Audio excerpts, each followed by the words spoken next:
Last week, I recorded a video called Pre-Need Purchasing and Planning. And in that video, I talked a little bit about why so many people who are Chinese are buried in the Mount Auburn Cemetery in Stickney, Illinois. If you watch that video, you'll hear me talk about some of the traditions from the Chinese, but my sister-in-law, Anita, informed me that that's only half the story. And so with her input, I felt it was important to do an update video to tell you the rest of that story. So I'd like to introduce you to my sister-in-law, Anita, who will tell us a little bit more about why there's so many people who are Chinese descent buried in Stickney, Illinois in Mount Auburn Cemetery. So here's Anita. Hello, I'm Anita. I'm Russ's sister-in-law. Thanks for coming, Anita. Thank you for having me. I just wanted to clarify the record. When I made that video, I only gave half truth in the sense that I didn't give a complete story of why there were so many people here at the Mount Auburn Cemetery in Stickney. So why are there so many Chinese in Mount Auburn Cemetery? Not other cemeteries, yes. Well, the story got a long history about Chinese coming here from the West Coast. So when the Transcontinental Railroad was completed in 1869, a lot of Chinese workers thought that it might be a good idea to go east. And so some settled down here in Chicago, and some went further east to New York, or north to Canada, or south to the Delta area. When the Chinese came here, they were here not as immigrants, but here as workers, which means that they sought work, and they would have money sent home to their homeland in China. So what happened? And because so they were here in 1870s, and in 1882, Congress passed a law. It's called the Exclusion Act of 1882, and that act prohibited Chinese from immigrating. And it's the only law in American history that would ban a race from immigration. So the Chinese came here as workers, and if they passed, their bones would be sent back to their homeland. In China. To China. Mm-hmm. And therefore, they had this ritual that after a certain number of years, maybe 7, maybe 10, their friends would then dig up the bones, scrape off the flesh, and then they would send the bones home. So this tradition to some Americans might be offensive, because you never hear that, once you are dead, you got buried and then you'll be dug up. You'll be staying in the ground forever. Mm-hmm. So some cemeteries thought that it's really gross, and so they would not allow Chinese to be buried in their cemeteries. Is it basically because the Chinese did not want to stay here in America? They wanted their remains to be back in their homeland? So the concept of immigration, I think, in the old days, may not be the same as now. So when the Chinese came here, they came here as workers. And I think there's a sense of belonging, that they want to be remembered in their own homeland instead of just being here and with no families because of the Exclusion Act. Mm-hmm. So Mount Auburn is the first cemetery near Chicago that would allow Chinese to be buried there.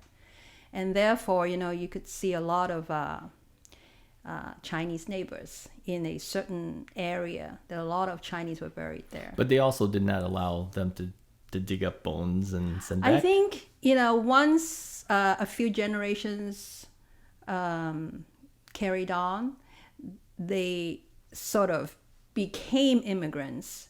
And so they had this sense of belonging. They don't have to go anywhere else. They had their roots here, the families here, more and more families, gathered here. And so there is no need for them to be transported back to China. Okay. So today, though, we see that Chinese can be buried anywhere. Yes, correct. And it's very interesting, even though you may be buried in different cemeteries, for the Chinese, there are traditions about going to visit cemeteries at least twice a year. Okay, why is that? It's a tradition. So we have festivals. So basically, there are 4 festivals about paying respects to the dead. But we seldom hear about the festivals. But actually, you may wonder, right? So the first one is Ching Ming Festival, and it falls on April 5th. The second one is the Ghost Festival. The Ghost Festival is 盂蘭節, which is the 14th day in the 7th month of the lunar calendar. The third one is in the fall. We call the double 9 or 重陽節. And then the fourth one is actually New Year's Eve. Okay. So these are the 4 major festivals or special days that traditional Chinese would pay respects to the ancestors or the dead. Okay. So the Qingming Festival and the 重陽節 would be literally going to visit the cemetery and cleaning the tombstones. Do you know anything about the traditions of where they offer food to the dead, and they also have burning of these fake monies and right? So incense? That is related to Buddhism. Okay. And for Qingming Festival or the 重陽 Festival, families would bring in the incense, fruits, or the favorite foods of the deceased. So they would, actually the family would have a picnic in the cemetery with the dead. So, at the same time you're remembering the deceased, and at the same time you are enjoying life with the ones who are still here. Okay. So you can see a lot of flowers at Qingming, and it's springtime, or some people would say it's near Easter. Right. And Thanksgiving in the fall, when people visit cemeteries. But it's truly based on the timing of the Chinese, not really the Western. Correct. So right. that's my interpretation. But it so happens that it falls around the same time. Yeah. Right. So it's interesting, don't you think? I think so. The culture and the aspects of paying respects to the dead. Okay. Well, any other information we need to know about that? That's about it. That's pretty much it. Okay. Well, I thank you for spending the time to tell us a little bit more about the Chinese culture. If you guys like this video and you'd like to see more of it, please definitely click the like button and click the little bell icon, because that'll tell you immediately whenever new videos happen, and you'll get an email about that. And definitely consider subscribing to the channel, because that definitely does help me out. And I appreciate it. Bye. Thank you.